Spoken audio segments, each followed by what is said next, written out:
Hello everybody, last video we checked out a kid who was obsessed with fans. I'm the king of the fans! And what's the opposite of a fan? A vacuum. You read the title, why am I explaining this to you? Anyway, we're going to be looking at a kid who is obsessed with vacuums and vacuuming things, and it's pretty comedic, so let's just jump into the video. The only thing 13-year-old Logan Holes of Sibley, Iowa likes more than the sound of one of his over 100 vacuum cleaners is the feeling of one in his hands. I feel joy when I vacuum. Said no one ever. No one gets joy out of vacuuming except this kid. Vacuuming is a chore, literally. I always vacuum at least 3 or 4 times a day just to get that nice feeling. He gets up in the morning, he kicks the vacuum on, vacuums his bedroom. Then when he comes downstairs, vacuums the living room. And then through my living room, through the dining room, and then my kitchen. And he will come home from school, then vacuum again. Why is she acting annoyed? It's a good thing. Like, your son is literally vacuuming for you and it's begging you to vacuum your floor. Why are you acting like this is an inconvenient chore? This is free freaking labor over here. And you're not even respecting it. How disgusting. It makes me feel kind of annoyed because there's always a vacuum running around the house and I can't really concentrate on what I want to do.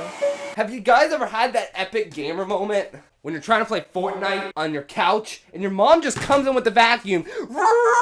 Really? Right? And you have to lift up your legs? Oh, it's so inconvenient. I hate that epic gamer moment. I love a lot of epic gamer moments. That is the worst epic gamer moment of all time, in my opinion. I usually like to go to other places to vacuum. My mom works at the hair salon. Did he just ride his bike holding the vacuum? At this point, just modify a vacuum so you can jump on it like a riding lawnmower. You'd vacuum the whole way there too. It's epic. So I like to go there. He likes to come down here, obviously, and do some vacuuming of the hair. And of course, we need it done daily. And so he will come down and do it daily here. Honestly, I hope you do it hourly. Once in the night, once in the daytime, and one in the afternoon. If you're cutting hair, that should be the standard, honestly. And then when I'm done at my mom's salon, my dad's a fire chief, so I vacuum at fire hall. I like having Logan down here at the fire hall because firemen are the dirtiest guys in the world sometimes, which can't help. And he's takes care of it. He's like my maid. Did he just call his son a maid? Why is this light now orange? How disrespectful. He called his own son, his flesh and blood, a maid. He's not a maid, okay? He just does the vacuums. You should know that. But he makes sure he cleans. I have the cleanest trucks in Northwest Iowa. And if he runs out of trucks to do and the floors to do, he'll be out in the bay sucking up the cracks. And I keep on vacuuming until it's all done. And then I repeat every day. Sibley is a small town. Everyone knows everyone, and they may not know us directly, but they'll be like, hey, your son's the vacuum kid. Vacuum Kid's not a bad name. Next thing you know, we're receiving vacuums from these people that were broken. And most of the people thought it was just to let him play with them and experiment with them and things like that. But now he's repairing them and handing it back to them, saying, here's your vacuum back. And they're going, I just gave it to you to play with. I didn't expect it in return in working condition. That is epic. That is epic. I must congrats this kid. This kid is an epic gamer kid. He gets a 5 out of 69. I wanted to add to my collection. Hey, Brenda. Hi, Logan. Got a vacuum for you. So I created a business, Logan's Miracle Works Vacuum Cleaner Repairs. If he's making money off this, man. Oh, this guy's good. He's making money doing what he loves. He may probably make more money at 13 than I make now at 16. Every time I fix a vacuum cleaner, I feel like a detective trying to find out a crime.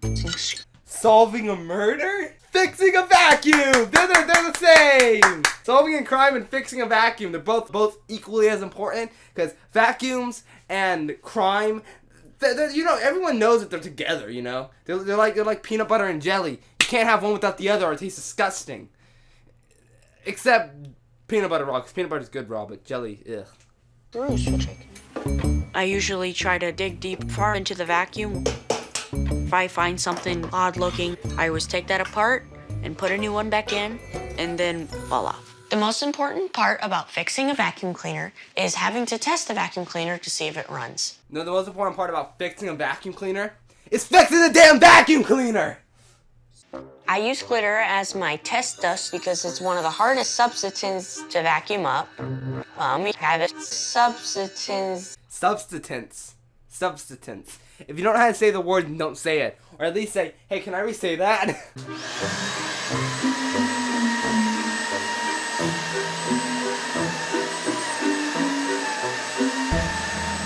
Perfect. Well, I'm sorry that we didn't really leave you on a nice high note, but it was still a really practically funny video, and I hope that you guys enjoyed it.